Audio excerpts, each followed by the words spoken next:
Hey, welcome back to the Ping Pong Flix Show. My name is Chris Wong. This is episode 444. Did I get that right? Yeah. The Ping Pong Flix Show.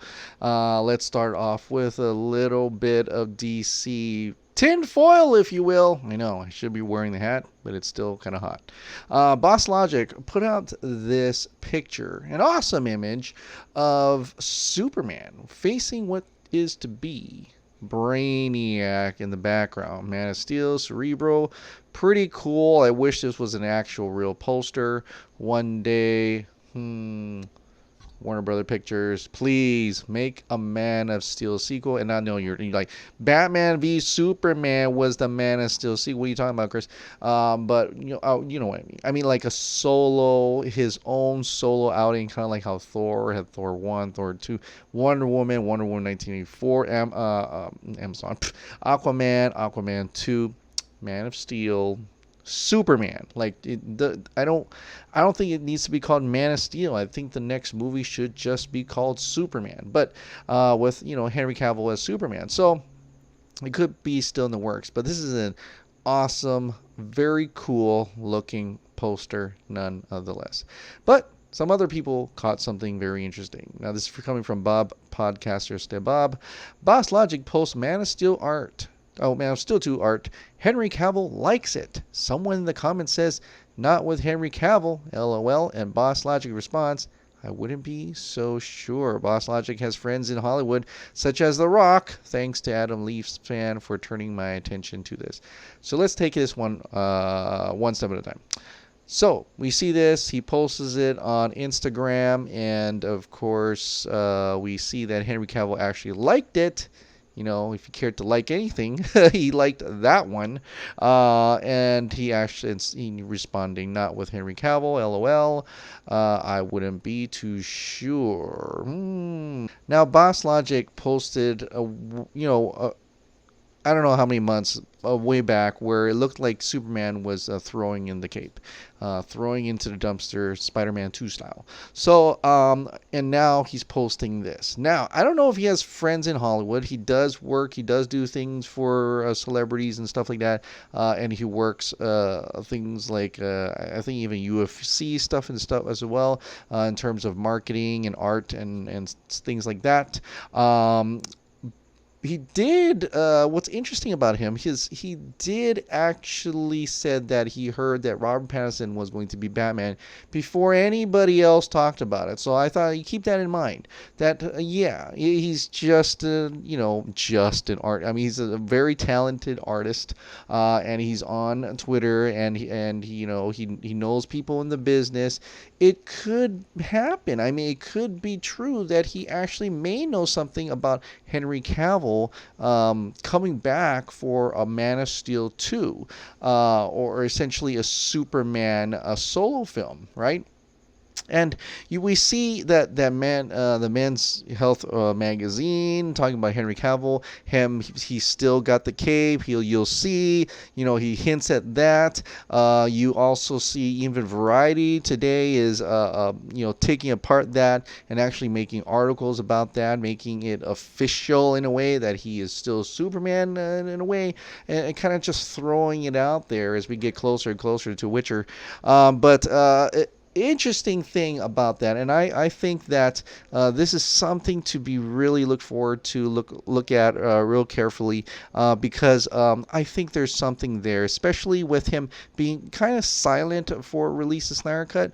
It may be he's actually trying to play some contracts, negotiations. I know more negotiations for him to be Superman, to get his Superman movie off the ground. I mean, we even heard J.J. Abrams saying that he hasn't had any Superman discussions yet, meaning that maybe he's already having discussions. He's playing that whole thing like he didn't know, he was like Benedict Cumberbatch was in Khan, that kind of excuse in a way, or yet meaning that he is intent to have those discussions soon. So which many of us believe. I think personally, a Superman solo film with Brainiac and a blockbuster filmmaker like J.J. Abrams would be pretty damn awesome. I would totally love to see that. I would love to see what J.J. Abrams could do with that, most definitely. Now, today there was a pretty big Twitter event to release the Snyder Cut at Snyder Cut had put out this event today for 1 hour starting at 10 a.m. Pacific Standard Time. You post your favorite music tracks, score, soundtrack from Zach's movie, say what you like, elaborate however you like, and don't forget to use the hashtag release the Snyder Cut. And then, so today it kind of gained over 24,000, 26,000 tweets within that hour. So that was a pretty crazy one, especially for a lazy Sunday where we didn't really have much to print, and seemingly like not many of us decided to participate on that, and I thought it worked very well. It was kind of cool to see everybody just kind of like reminiscing about our kind of great week we had last week, and Ben Affleck tweeting releases Snyder Cut, Gal Gadot tweeting releases Snyder Cut, Ray Fisher, and amongst of all these other different celebrities and different people supporting the Snyder Cut movement now. So that is all in good.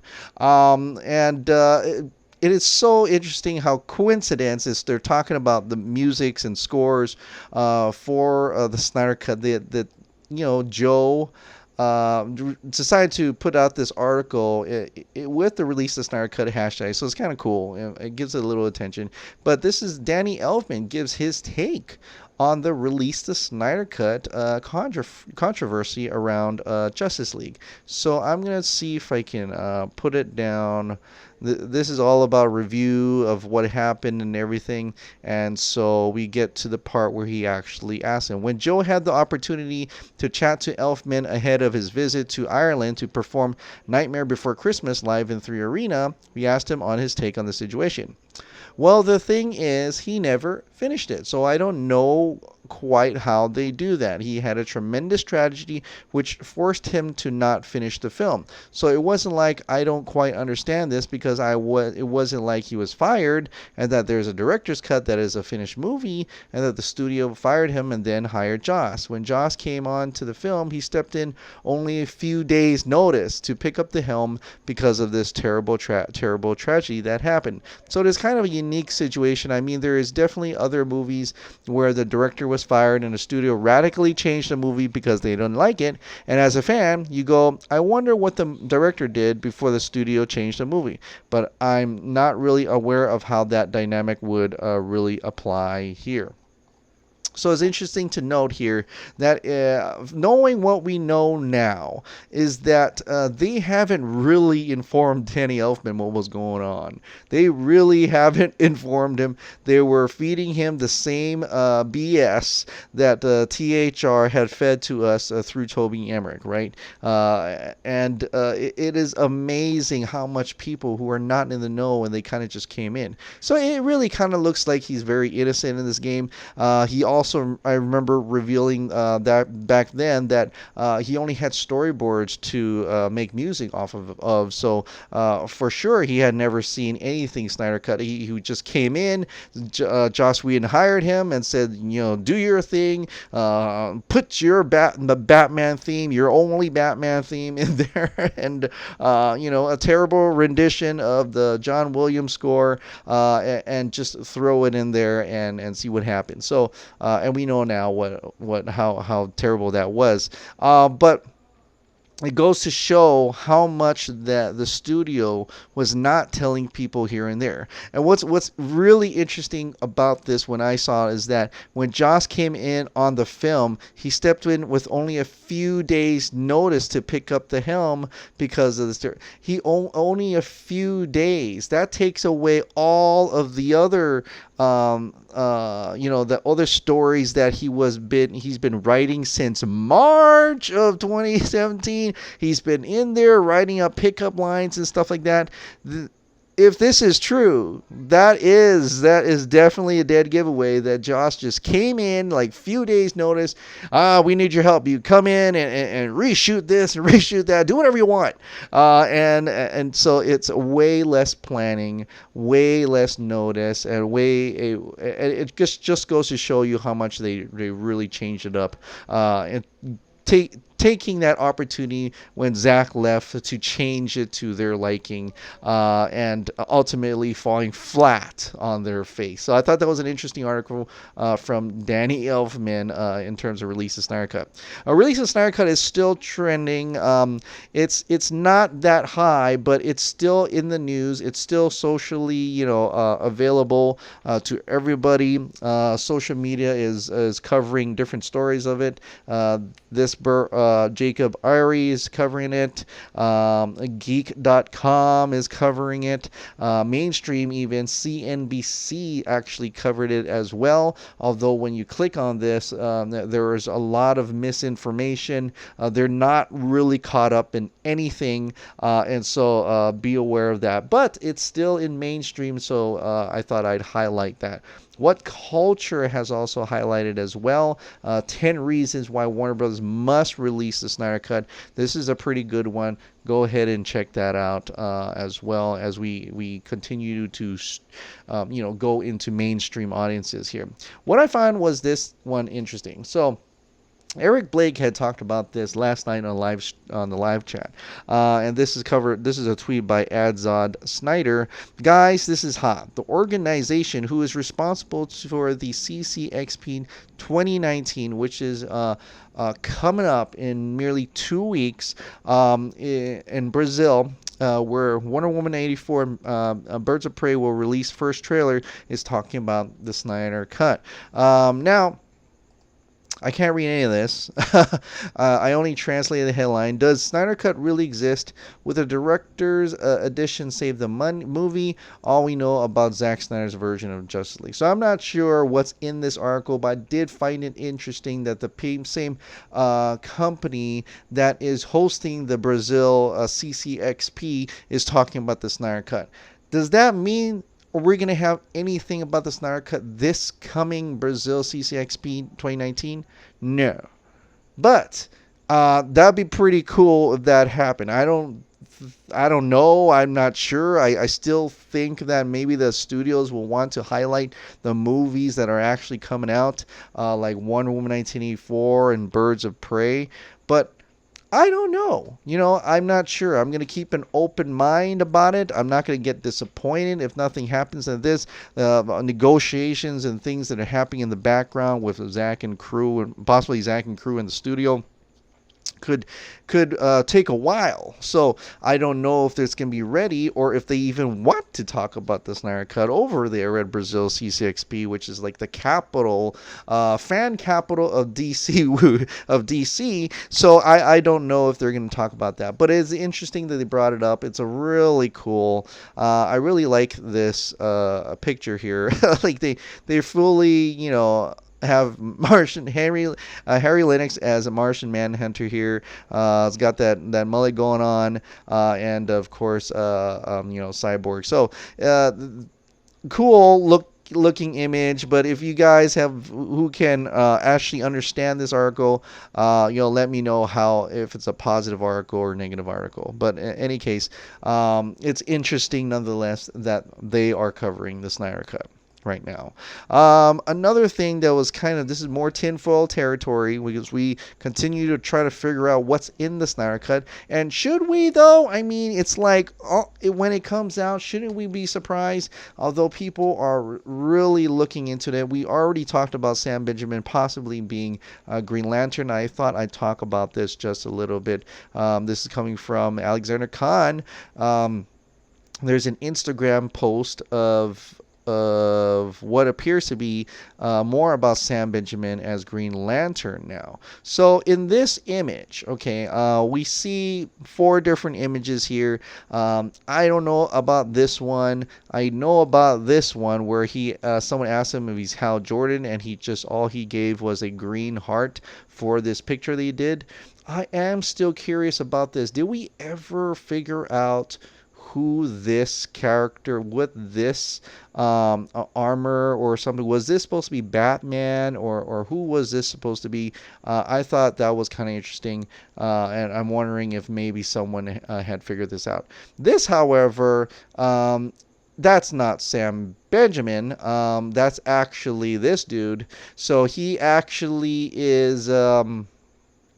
He was a Superman stunt double. So this is probably a scene from BVS where he's looking down at Batman floating in the air. That's probably that scene that you see there. So no, this is not part of this whole Green Lantern tinfoily area. So be aware of that. But it is interesting to see a few of these. I do not know where this came from, but I am still wondering. I saw this picture and I remember talking about who this would be, what character this would be. Is this Black Manta? What is this? Or is it just a generic costume for an Atlantean or something? I always was very curious. I remember back then where people were like, "That's Nightwing. That's Nightwing," and we know now that's not Nightwing. Unless Nightwing is in the movie, who knows, right? Who knows what's in the Snyder Cut? Because a lot of things was reshot, a lot of things were added in, like this one. Someone reviewed another Whedon scene at the end of the movie where Wonder Woman captured some lady in red, and Zack Snyder replied, "I don't know what this is." He doesn't know what this is. This is not one of his scenes, and it just boggles your mind how much has changed, how much has been pulled apart, and things like that. So if you want to really kind of review, if you want to say, if you want someone to, if someone comes up to you and says, "You know what? I don't think it has changed that much. I think what Joss Whedon just did a couple scenes. It's not that big of a deal. It's pretty much the same movie." Well, Sam Parker had put this one out, and I'm wondering if John Aaron Garza actually made this, but I'm not really quite sure about that. But show them this, because this spells it out right now.